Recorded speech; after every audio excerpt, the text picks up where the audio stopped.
This was the first real power tool I ever bought almost 10 years ago, the DeWalt DW715 single bevel miter saw. Not the flashiest or the fanciest tool out there, but it gave me a solid start to making stuff. Over the years, I've used it a ton. I've got to say, it cuts the shit out of some wood, but it also kind of blows the shit out of some sawdust. So it's time I go back to where it all began for me and fix it, and then make a lot of them, and then let you buy it, if you want to. This video is brought to you by Shopify.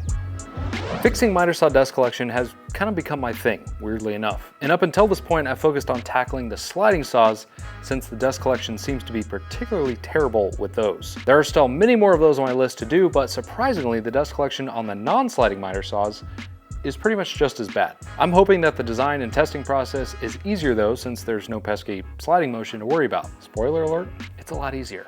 But of course, it's not just as easy as designing one product for one saw. There's also a dual bevel version, the DW716. Oh, and there's also a newer DWS715/716 as well, which you probably guessed are just ever so slightly different, but share the exact same terrible dust collection. Regardless of all that, the first step is to remove the stock OEM garbage that comes on the saw. It doesn't work. Then I get to work taking measurements of the saw, mounting points, and obstructions to deal with. Then I jump into CAD and make a model of that, which I'll use as the foundation to base my design on. Once that's ironed out, I print out this extremely handy test fixture, which is really the crux of how I do this. So here's the thing, I would love to show you how the sausage is made, but unfortunately there are some sausage snatching snakes out there looking to rip off my ideas, and I'd rather just not help them get from A to B. So instead, why don't we just skip to the part where I get the design finished? And this one works pretty well, but it usually results in a pile of useless plastic prototypes that looks something like this. But here it is, the final version ready to go out into the world and save lungs across the globe. I wish. One of the most eye-opening things that I've learned by doing this a couple of times is that the design phase is actually not the hardest part of launching a new product. You see, there's a big difference between making one of these and making, say, hundreds or thousands of these things.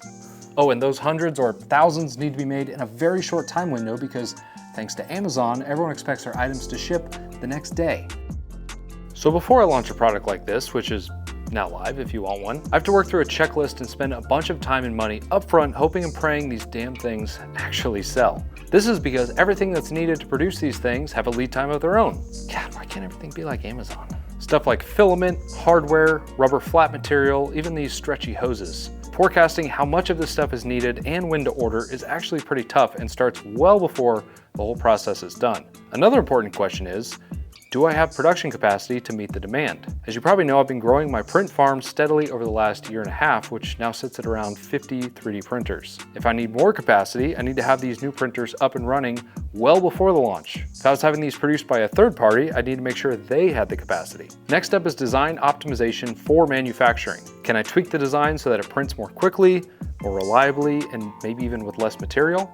All of which require, of course, more testing. Once that's finalized, I can move to create the print files themselves that I'll use in the print farm. I usually create at least two versions of these print files, which I call a short and a long print. The short print is typically around 6 to 7 hours and is intended to be started at the beginning of the day and then cleared before the day is over.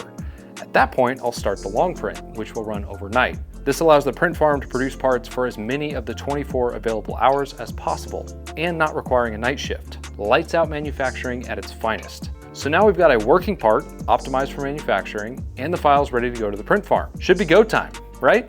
Wrong. Then comes the content. For each of my products, I produce an installation video that walks the user through the process, so I need to plan and shoot that. Then I need to create the installation card with a handy QR code linking to said video, which is included in every box, which you guessed it, also has a lead time. Finally, I have to set up the product listing, taking and editing quality photos, writing the description, making sure to emphasize 150 times that it only works for certain miter saw models. Luckily, this process is made pretty easy with Shopify. I transitioned my online store to Shopify just over a year ago, and it's been one of the best things I've ever done. If you have or want to start an online business, save yourself some time and just go with Shopify. You're gonna end up changing to them later, so you might as well just start with the best. There's a reason millions of online businesses trust them so should you. With professional online store templates and low-cost plans, you can get your online business up and running in just a couple of hours. Seriously, I'm not joking. I'm even able to sell products around the world thanks to the Markets Pro feature, which takes all the guesswork out of collecting and remitting international taxes and duties. Ain't nobody got time for that. I can fully customize each listing to include variation options, detailed descriptions, reference tables, even tabs with information like embedded installation videos, plus much more. I can even set up options for local pickup or in-person purchases, allowing you to cater your store to exactly how you conduct your business. So whether you want to sell handcrafted goods at farmers markets, slang some 3D printed gizmos, or dish out some digital content, Shopify can handle it. Plus, with our app and desktop dashboard, you're always connected and have complete visibility as to what's going on with your online store. If that sounds interesting, start today with a free trial by heading to shopify.com/ShopNation, or use the link down in the video description. Thanks to Shopify for making online business so easy and for sponsoring this video. All right, so the listing is updated and ready to go live on my site. Now we can launch, right? Almost. So to review, we've designed the product, tested it, ordered all the materials, optimized for mass manufacturing, secured capacity, tested, retested, shot the installation video, and updated the listing. The last thing I like to do is focus group feedback and then final tweaking. Send out a couple products to trusted sources to gain feedback on how it works. Remember that other people are going to look at your product differently and may bring a fresh perspective or highlight a potential problem you simply missed. Ideally, there isn't anything major here, but it's a good gut check before you release them into the world, where customers are going to tear them apart. With that, you're ready for takeoff. Whether it's a soft launch to a small group or a big orchestrated event fueled by social media exposure, you're most likely set up for success. Hopefully. You'll know pretty quick if it's a success or a flop based on the first couple days of sales. And this stage is exciting because you're seeing orders come in for a product you spent a lot of time and energy creating. It's also scary because each one of those orders represents a package that you've got to fulfill, which is a whole other adventure. This new DeWalt Dust Chute is the latest offering for my store and has been several months in the making. I wanted to share the journey of launching a product because a lot of times all we see is the end result, and myself included, we can sometimes forget what goes into it. Plus, keep in mind, this is an example of a super small scale operation. You can imagine how much goes into launching a product at a large company and how much time is invested before you, the consumer, ever see anything. A new car model, for example, is usually being designed and planned 2 to 5 years before you ever see anything about its launch. I mean, imagine the complexity of that and the supply chain that comes with it. In the modern world of Amazon next day deliveries and TikTok attention spans, it's easy to forget that sometimes making shit just takes time.